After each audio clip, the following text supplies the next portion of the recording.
L'actualité à la une ce soir, Éric Thiaré chez le président du Faso, le secrétaire exécutif du G5 Sahel dit être allé recevoir les orientations et les indications de Rochmark Christian Kaboré. Le Burkinabé, désormais patron du G5 Sahel, a regretté la recrudescence des attaques terroristes dans l'espace G5 Sahel. Il est d'ailleurs l'invité de ce 20h. Il viendra nous donner plus d'éclairage sur sa mission. Et dans ce 20h, la journée mondiale des enseignants célébrée ce 5 octobre. Un hommage rendu à ceux et à celles qui exercent le plus beau métier du monde et qui font un travail extraordinaire tous les jours. Au Burkina Faso, c'est sous le signe de la solidarité avec les forces de défense et de sécurité que cette journée est organisée. L'ambiance à suivre dans ce journal. Et dans ce journal, pénurie de carburant à Fadan Gourmand. Conséquence, une augmentation du prix du litre d'essence constatée sur le marché, notamment chez les revendeurs. Le litre se négocie à 1000 francs sur le marché. Par contre, dans les stations d'essence, le prix du litre d'essence n'a pas varié. Seulement, la file d'attente est très longue pour arriver à se faire servir. Que se passe-t-il donc? Comment expliquer une telle situation? Éléments de réponse dans cette édition. Et dans cette édition, il passe pour être le Fernandel du Burkina Faso, l'un des comiques les plus talentueux de sa génération. Hippolyte Ouangrawa, dit Babouanga, a d'abord commencé par le théâtre dans les années 1978 avec la troupe de l'atelier théâtre burkinabé. Sa silhouette ne passe pas inaperçue en public. Depuis quelques années, il a ajouté d'autres cordes à son arc. Il est formateur et ambitionne désormais de se lancer dans la production cinématographique avec son concept le Lado Wood. Qu'est-ce que c'est que le Lado Wood exactement? Il nous expliquera tout dans ce 20h. Bonsoir et ravi de vous retrouver.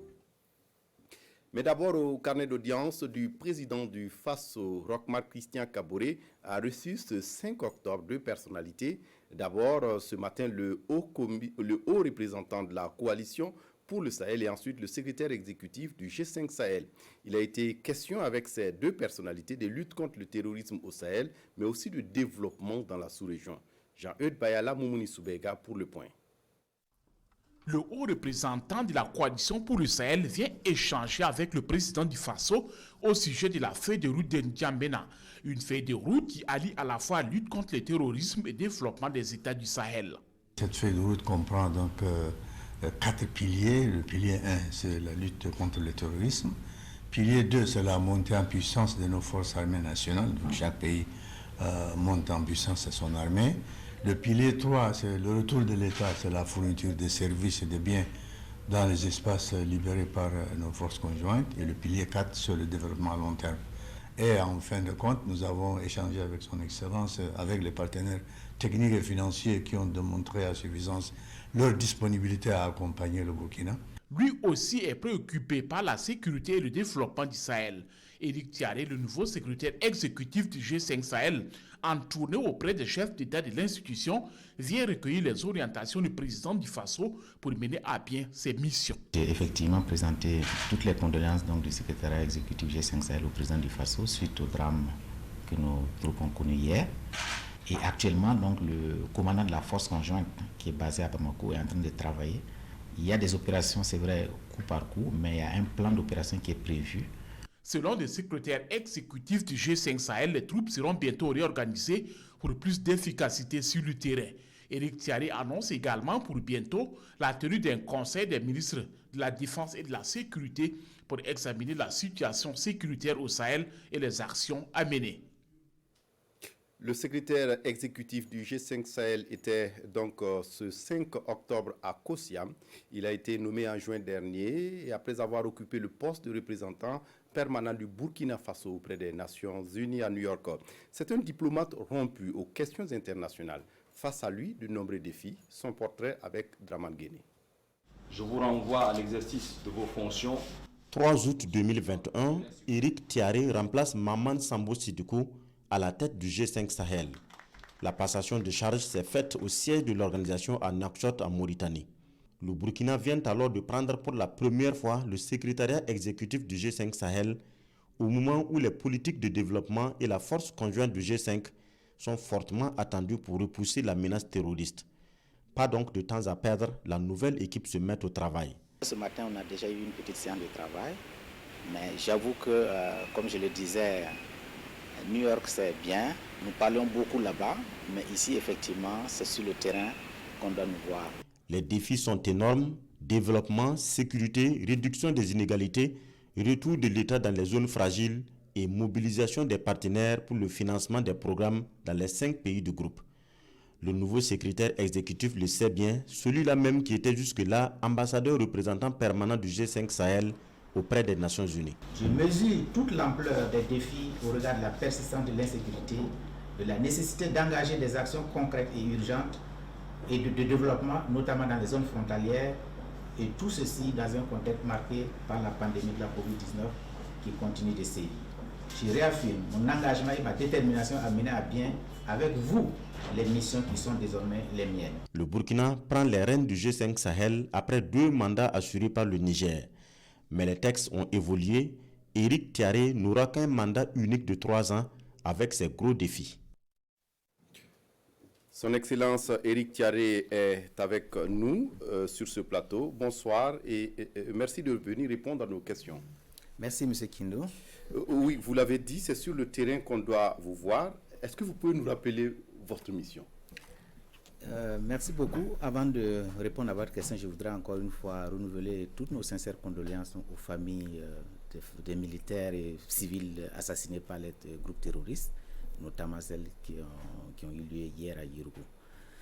Ma mission, comme le reportage l'a rappelé, c'est de conduire à bien donc les objectifs pour lesquels le G5 Sahel a été créé, à savoir lutter contre l'insécurité et le terrorisme et travailler au développement donc des zones dans lesquelles effectivement l'insécurité sévit et donc ramener la paix et promouvoir le développement au profit des populations de ces zones-là. Oui, vous êtes au Burkina Faso aujourd'hui, mais vous avez déjà fait des pays comme le Tchad et le Niger.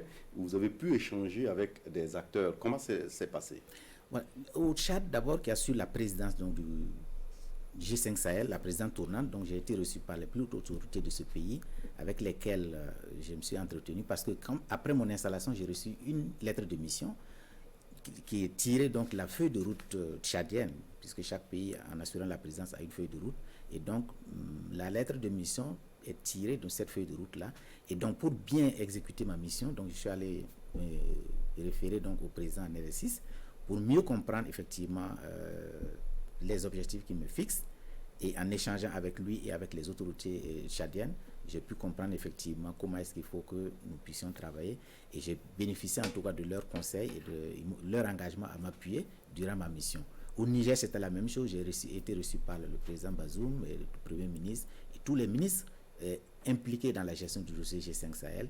Et au Burkina aussi, c'est la même chose ce matin. Donc, comme vous le rappelez, j'ai été reçu par son Excellence Monsieur le Président du Faso, qui m'a effectivement renouvelé ses félicitations et surtout ses encouragements. Et il a été disponible à accompagner le secrétariat pour qu'effectivement nous puissions réussir la mission qui nous a été confiée. Donc, le séjour se passe très très bien. Et votre séjour se poursuit demain? Le séjour, finalement, on avait une étape qui a été reportée à 2 semaines. Donc demain, nous retournons sur Nouakchott pour entamer la rencontre avec les autorités mauritaniennes. Oui. Excellence, sur le plan sécuritaire, oui, les forces nationales sont appuyées par la force conjointe de G5 Sahel, mais jusque-là, on a comme l'impression que le combat est loin d'être gagné. Qu'est-ce qui ne va pas? Oui, le combat, c'est vrai qu'il y a beaucoup de défis. On a l'impression qu'effectivement, les choses ne se passent pas comme nous le voulons. Et c'est vrai, c'est pas une impression, c'est vrai, puisqu'il y a beaucoup d'attaques tous les jours. Mais la force conjointe, effectivement, fait avec les moyens dont elle dispose. Et aujourd'hui, justement, nos chefs d'État et nos ministres se battent au quotidien pour que la force conjointe puisse bénéficier de financements pérennes. Et c'est ça le problème de la force conjointe. On n'a pas les moyens de pouvoir mener des opérations tous les jours, se déployer tous les jours. Et donc, la question de financement est effectivement le nœud du problème. Mais nous espérons que nos plaidoyers permettront effectivement à nos partenaires de pouvoir soutenir la force pour qu'elle puisse se dérouler tous les jours et non pas de temps en temps pour résoudre les problèmes. Donc voilà le gros problème de la force conjointe. Et nous insistons toujours auprès des Nations Unies pour que effectivement la lutte contre le terrorisme, ce n'est pas seulement l'affaire des 5 pays. Et donc c'est pour ça que nous insistons pour que la communauté internationale vienne en appui au G5 Sahel, parce que c'est une question de sécurité internationale. Notamment l'inscription au chapitre 7. Notamment l'inscription au chapitre 7. Donc, En ce moment, avec un financement pérenne, ça veut dire que chaque année, les États contribuent au déploiement donc, des forces. Et en ce moment, donc, on peut planifier des opérations, on peut faire tout ce qui est possible de faire. Mais là, actuellement, donc, le commandant de la force, il planifie des opérations, mais tant qu'il n'a pas les moyens, effectivement, il y a un peu plus de difficultés. Donc, voilà un peu le problème. Mais sinon, je crois que les chefs d'État et nous-mêmes, nous allons continuer le combat. Nous allons faire des démarches auprès des partenaires pour voir dans quelle mesure cette question peut être réglée.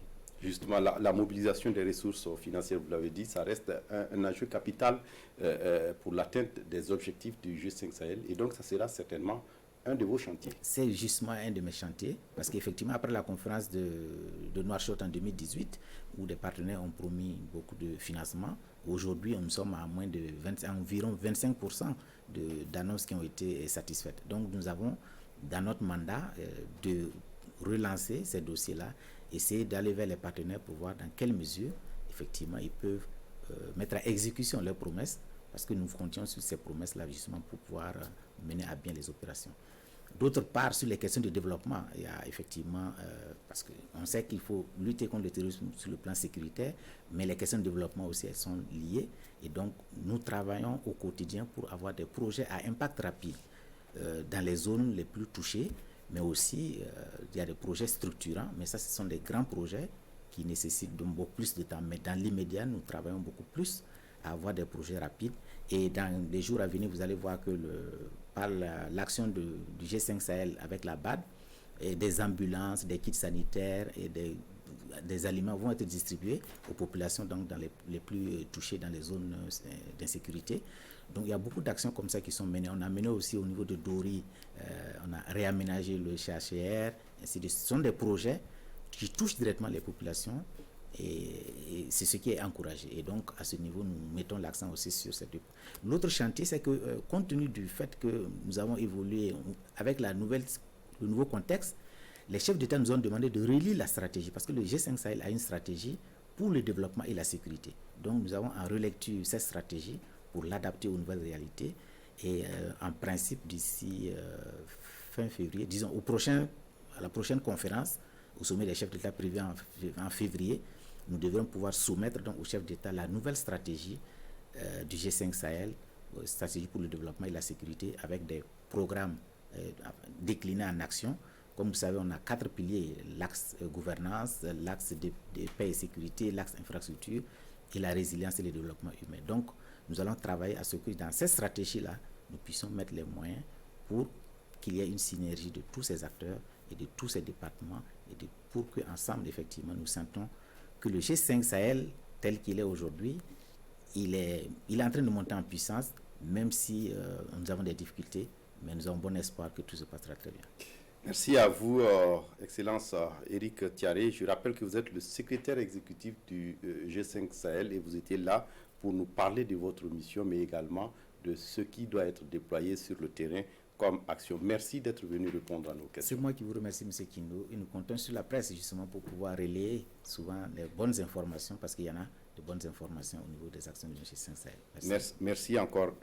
Et à l'occasion de la Journée mondiale des enseignants célébrée ce 5 octobre, les syndicats de l'éducation ont organisé une marche silencieuse.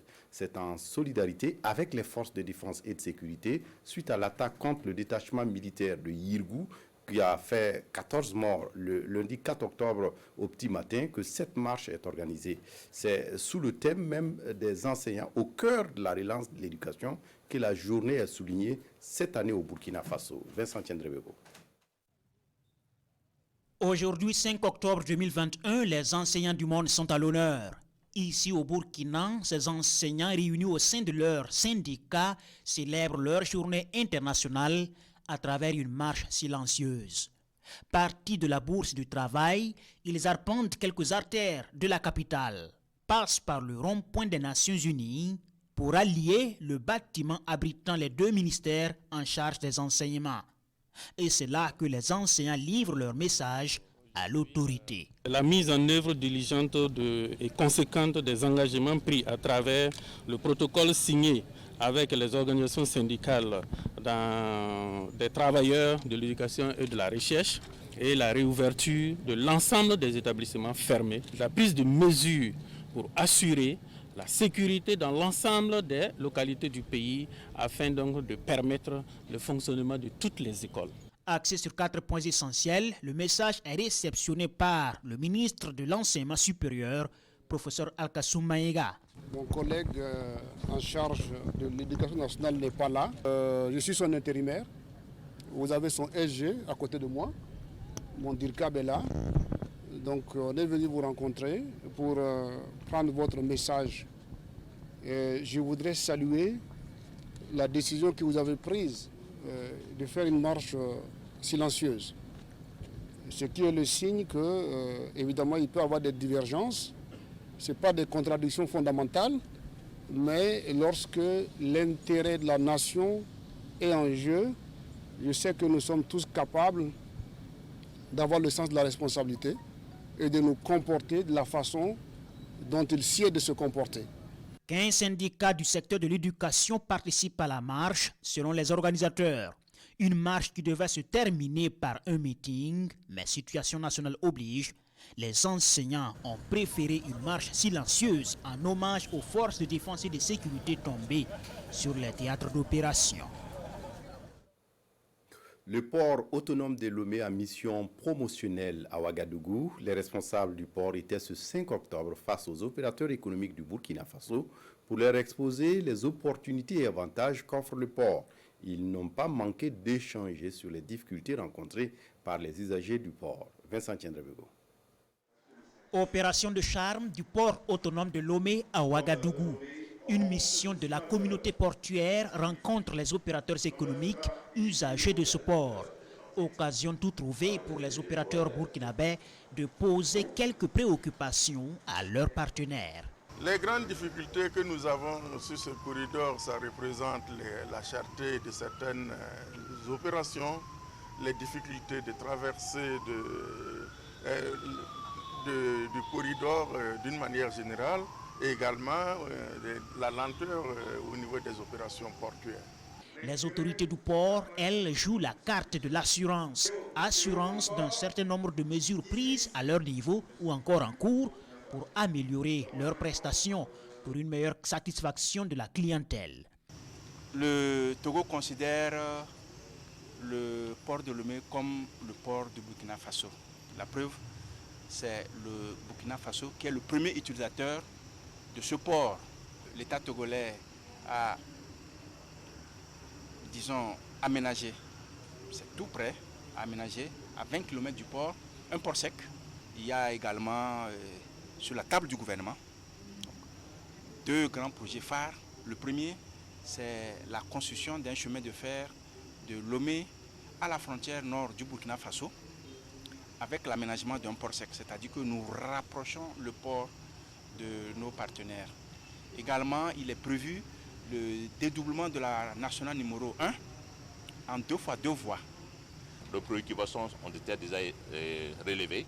C'est notamment vraiment la mise en application stricte du règlement 14 qu'on va certainement débattre pour trouver le juste milieu. Et ensuite, les autres préoccupations, c'est la tracasserie, mais je peux vous avouer aujourd'hui que le corridor de Lomé est un corridor exemplaire, assuré par les autres corridors. Depuis plusieurs années, le corridor Ouaga-Lomé est devenu l'une des principales voies d'accès à la mer pour le Burkina Faso, ce que les autorités portuaires de Lomé cherchent à consolider en renouant avec ses missions promotionnelles annuelles après le rendez-vous manqué de 2020 dû au Covid-19. Et avant de poursuivre, l'ambassadeur de Turquie au Burkina Faso rend visite à la RTB. La diplomate est venue saluer le travail de la chaîne nationale de radio et de télévision pour sa contribution au développement du Burkina Faso, mais aussi pour le rayonnement du pays sur le plan international. La visite est suivie pour nous par Christine Koulibaly. En Turquie et au Burkina Faso, on se connaît, mais pas assez pour pouvoir davantage développer nos relations entre les peuples et entre nos pays. Et c'est convaincu que la nationale de l'image et du son peut contribuer au rapprochement des deux peuples que la diplomate turque entreprend cette visite à la télévision du Burkina. La visite donne surtout l'occasion de revisiter le protocole de coopération signé entre la RTB et la télévision turque en avril 2019. C'est des projets de programmes entre les deux pays. Ça va nous permettre de développer les relations dans les autres domaines.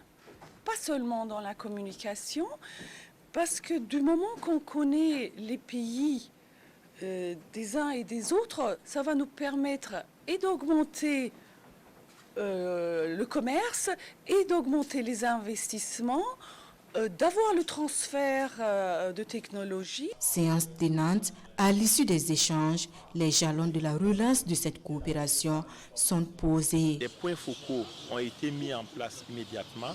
Il y aura un suivi et il est prévu des voyages de part et d'autre. Et véritablement, on pense que les lendemains se présentent sous de bons auspices. De bons auspices, notamment pour la RTB, qui voit en ce partenariat une occasion de consolider sa place sur l'échiquier médiatique national et international. L'objectif de la RTB étant in fine de répondre aux attentes et exigences de ses téléspectateurs et de mieux faire face à la concurrence. La représentation permanente de la CEDEAO au Burkina Faso a procédé à l'ouverture d'un atelier de concertation et d'échange entre les acteurs burkinabés de l'intégration régionale ce 5 octobre à Bobo-Dioulasso. Cette retraite s'étend du 5 au 7 octobre et vise à identifier les obstacles à l'exécution des différents projets et programmes de cette organisation sous-régionale dans le pays, mais aussi de formuler des recommandations dans le but de lever tous les goulots d'étranglement. Adama Julien Dambélé sur place à Bobo pour les détails. C'est un atelier de concertation et d'échange entre les acteurs burkinabés de l'intégration régionale. Sur l'initiative de la représentation permanente de la CEDEAO au Burkina Faso, ces participants réfléchissent sur les difficultés d'exécution des différents projets et programmes de cette organisation sous-régionale dans le pays. Avec le temps, nos chefs d'État et de gouvernement se sont rendus compte que l'intégration économique ne peut pas être vraiment faite sauf si la CEDEAO prend en compte aussi les questions de gouvernance, d'état de droit, les questions de paix, de sécurité. C'est pour échanger sur toutes ces questions pour que notre organisation soit plus utile pour le citoyen lambda de la zone CEDEAO. Au terme de ces 3 jours d'échange, ces participants devront formuler des recommandations pour la mise en œuvre de la vision 2050 référant à la nouvelle posture de la CEDEAO. Aujourd'hui, on est en train de travailler sur une vision 2050 qui va intégrer les nouveaux défis. Nous avons eu les crises Ebola, les crises du coronavirus et surtout la crise du terrorisme.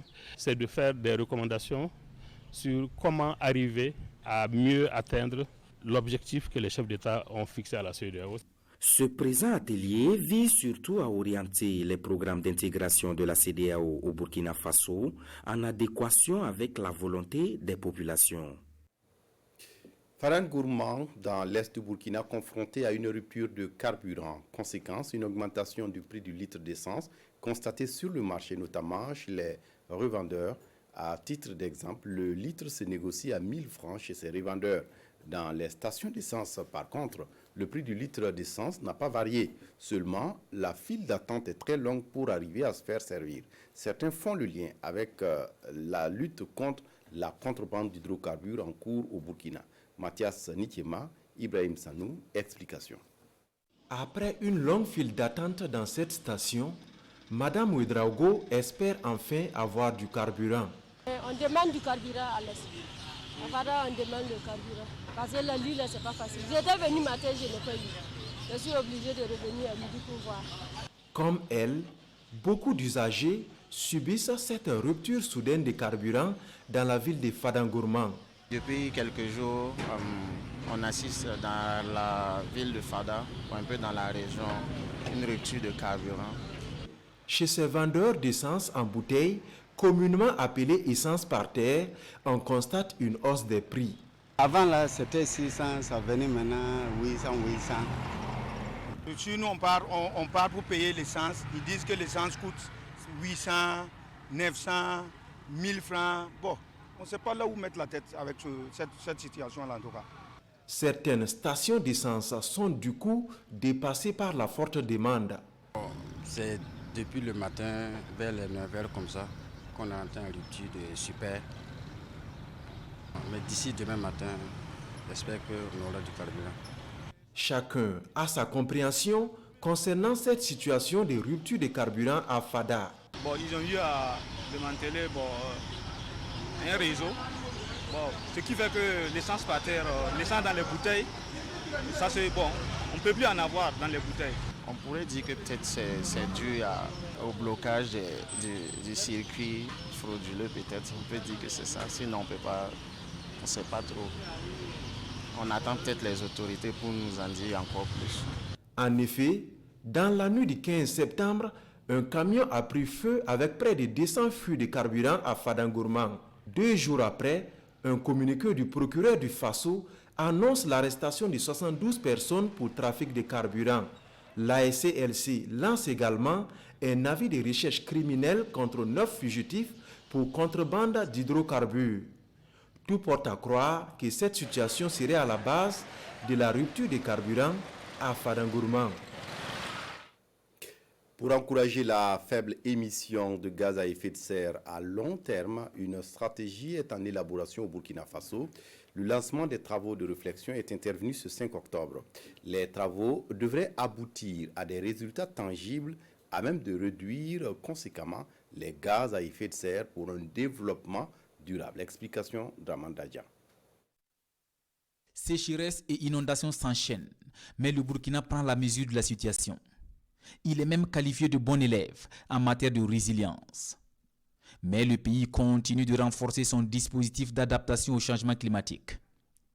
Cet atelier de lancement du processus d'élaboration de la stratégie de développement à faible émission à gaz à effet de serre à long terme fait suite au mémorandum d'entente signé le 25 mars dernier entre le gouvernement burkinabé, l'Agence française de développement et GGGI, l'Institut mondial de la croissance verte. Il est recommandé à tous les États partis signataires de l'accord de Paris, au-delà des contributions déterminées au niveau national, dont l'horizon temporel de 5 ans, de pouvoir, chaque État parti, disposer d'une stratégie de développement bas carbone à long terme jusqu'en 2050. Et cet atelier est donc assez important parce que ça réunit l'ensemble des partis. Nous avons d'abord les acteurs publics, c'est-à-dire gouvernement, avec l'ensemble de ses démembrements. Nous avons également donc, les acteurs privés, nous avons les organisations de la société civile, nous avons les représentants des collectivités territoriales et nous avons l'ensemble de nos partenaires techniques et financiers, aussi bien au niveau bilatéral que multilatéral. Donc, à partir de ce moment-là, nous allons travailler sur ce projet-là 2 ans pour pouvoir aboutir donc à des résultats. La stratégie, une fois adoptée, permettra au Burkina d'enrimer ses politiques climatiques à l'initiative bas carbone.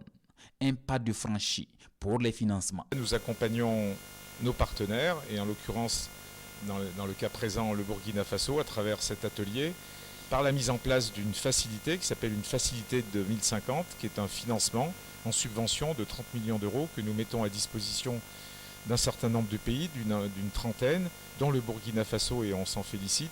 Face à la menace climatique et à la tendance haussière des gaz à effet de serre, le Burkina tient à relever le défi de la protection de l'environnement et de la promotion de la culture d'une économie verte. Et puis le programme d'approvisionnement en eau et assainissement de l'Agence nationale d'évaluation environnementale viennent de former leur cadre à Dédougou. Cette série de formations a pour objectif de renforcer les capacités des acteurs dans la prise en compte de la sauvegarde environnementale et sociale. Dramanso sur place à Dédougou pour les détails. Ces acteurs de la protection de l'environnement renforcent leurs capacités sur l'utilisation du SIG, le système d'information géographique et la cartographie assistée par ordinateur. C'est le volet formation du partenariat entre l'Agence nationale des évaluations environnementales, l'ANEV, et le PAEA, le programme d'approvisionnement en eau et assainissement. Cette formation qui va porter sur le système d'information géographique est un instrument très important pour les agents pour collecter certaines informations et avec précision. Ça rentre vraiment dans le cadre de l'amélioration donc la procédure même de validation donc des rapports d'études réalisés par les PAEA. Nous sommes aussi là pour suivre et apprendre comment la nef travaille et comment nos dossiers sont traités à leur niveau, parce qu'ils ont un certain nombre d'outils qu'ils utilisent et nos cadres aussi vont profiter de cette expérience-là pour mieux prendre ces aspects-là dans nos projets et programmes. L'ANEV accompagne ainsi le PAEA dans le cadre d'un protocole d'accord. En plus de la sensibilisation, cette convention prévoit une formation continue des acteurs de la sauvegarde environnementale et sociale. Le renforcement des capacités est essentiel dans la mesure où, pour avoir de l'eau de qualité, pour qu'il y ait un assainissement conséquent, on a besoin de conduire un certain nombre d'actions. D'actions non seulement en termes de prévention des pollutions, mais d'actions en termes de suivi de la ressource en tant que telle. Cette formation des acteurs de la prévention et de la sauvegarde environnementale dans la boucle du Moune est le début d'une série de renforcements de capacités dans les zones d'intervention du programme d'approvisionnement en eau et assainissement. Direction Dori dans le Sahel du Burkina, le programme d'appui aux organisations des populations pastorales des zones transfrontalières d'Afrique de l'Ouest échange avec les parties prenantes pour une compréhension harmonisée de ses objectifs et ambitions. Le programme vise le développement de l'offre éducationnelle mais aussi formationnelle adaptée au contexte et aux besoins des communautés pastorales évoluant dans les zones transfrontalières. Bernard Diasso. C'est un atelier national d'information et d'appropriation du programme d'appui aux organisations des populations pastorales d'Afrique de l'Ouest, PAO2PAO. Il vise à informer les autorités et les acteurs clés sur la mise en œuvre de cette initiative sous-régionale d'éducation et de formation et s'inscrit dans le contexte de la transhumance à travers les thématiques de cohésion sociale et de paix. Au Burkina Faso, les activités ont bien démarré en novembre pratiquement, avec les dialogues de concertation avec les autorités des différentes régions pour la mise en place et leur accord pour l'implémentation du programme dans les différentes zones pastorales. C'est un programme qui doit couvrir 3 ans. Et les 2 années sont consacrées au déroulement des activités au profit donc, des populations. Et la 3e année sera consacrée essentiellement au bilan, à la réflexion, dans l'optique de mettre à l'échelle donc, ce programme-là. Ce programme a déjà mis en place au Burkina 25 centres d'éducation de base dans les régions de l'Est, du centre-Est et du centre-Ouest, avec 12 espaces de formation professionnelle dans le concept de développement de compétences techniques et professionnelles des éleveurs pasteurs. Dans l'actualité ce soir, il passe pour être le Fernandel du Burkina Faso, l'un des comiques les plus talentueux de sa génération. Hippolyte Ouangrawa Diba Bwanga a d'abord commencé par le théâtre dans les années 1978 avec la troupe de l'atelier théâtre burkinabé. Sa silhouette ne passe pas inaperçue en public. Depuis quelques années, il a ajouté d'autres cordes à son arc. Il est formateur, mais aussi ambitionne désormais de se lancer dans la production cinématographique avec son projet Le Lado Wood. Son portrait avec Sekou Zongo. Il est sans doute l'un des acteurs comédiens burkinabés les plus populaires de ces 30 dernières années. Mbabwanga ou Jean-Hippolyte Ouangrawa à l'état civil aura marqué et continue de marquer la scène théâtrale et cinématographique burkinabé par son sens de l'humour. Dans la célèbre série Vis-à-vis, il incarne le rôle de Ians, le villageois, le paysan.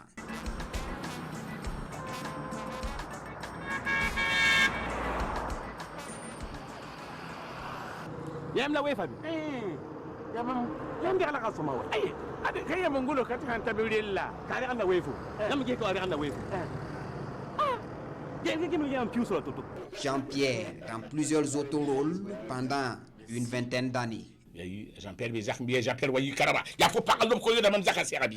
Et enfin, Mbabwanga, le sobriquet qui lui colle le plus à la peau. Bon, les gens m'appellent Mbabwanga. Mbabwanga, c'est quoi? C'est un âne qui reçoit tous les coups et qui progresse toujours dans la bonne direction, dans tout ce qu'il fait pour que ce soit meilleur et beau pour le monde. Des planches au plateau de cinéma, il n'y a qu'un pas. Et Mbabwanga n'a rien perdu de sa passion pour le théâtre. Pour lui, cet art de la représentation est un moyen de sensibilisation et de mobilisation sociale. De la série Vis-à-vis aux capsules de sensibilisation sur la planification familiale, en passant par Bwanga et ses Bwambi, Jean-Hippolyte Ouangrawa se définit lui-même comme un acteur téméraire. Son ambition aujourd'hui, révolutionner le théâtre et le cinéma burkinabé à travers son projet Ladowood. C'est un plateau de tournage, là où on peut faire tout à Ladowood. Le décor, avoir un grand bâtiment là où on peut tourner à toute saison, on peut faire pleuvoir, on peut mettre la neige, on peut tout faire dans Ladowood. Déjà, j'ai acquis le terrain, et le maire et les autochtones m'ont attribué la parcelle de 5 hectares. Et Dieu merci, je ne savais pas où passer pour aller à Ladowood, déjà sur le terrain, mais avec les pistes rurales, c'est passé devant, tout juste devant Ladowood. Et je suis sûr qu'il y a des gens qui sont prêts pour le faire, mais j'attends d'abord. Yans, Jean-Pierre, Mbabwanga ou Jean-Hippolyte Ouangrawa est un homme épanoui qui vit pleinement de son art. Les 65 ans bien sonnés, Mbabwanga totalise 47 bonnes années de carrière. Et puis pour refermer cette édition, les 72 heures de l'Amicale des jeunes couturiers du Centre-Ouest, c'était du 30 septembre au 2 octobre. Thème « Tous unis pour des produits textiles de qualité et pour des coopératives locales plus prospères ».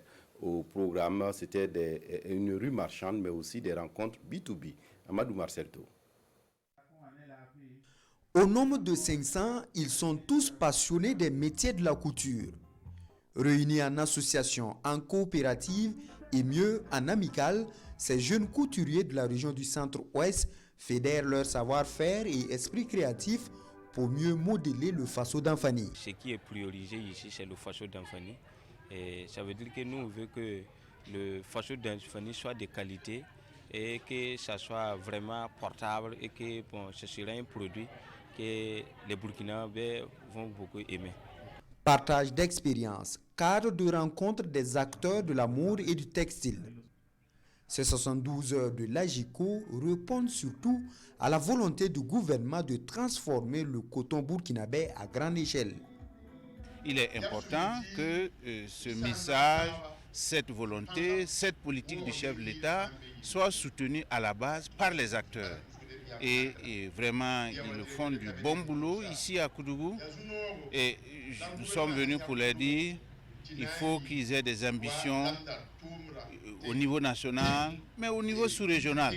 Ils ont un cafétéria, ils ont une boutique qui va donner quand même un minimum par mois, qui va les permettre quand même à plus leur cotisation. Ça va les permettre quand même de bien s'organiser. Personnellement, je suis au Burkina Faso, je vis ici régulièrement, ça fait 5 ans, mais c'est une première pour moi et je suis fier de ça. Entre expositions, inauguration d'infrastructures et prestations artistiques, l'Amicale tiendra également son tout premier défilé de mode en 2 années d'existence.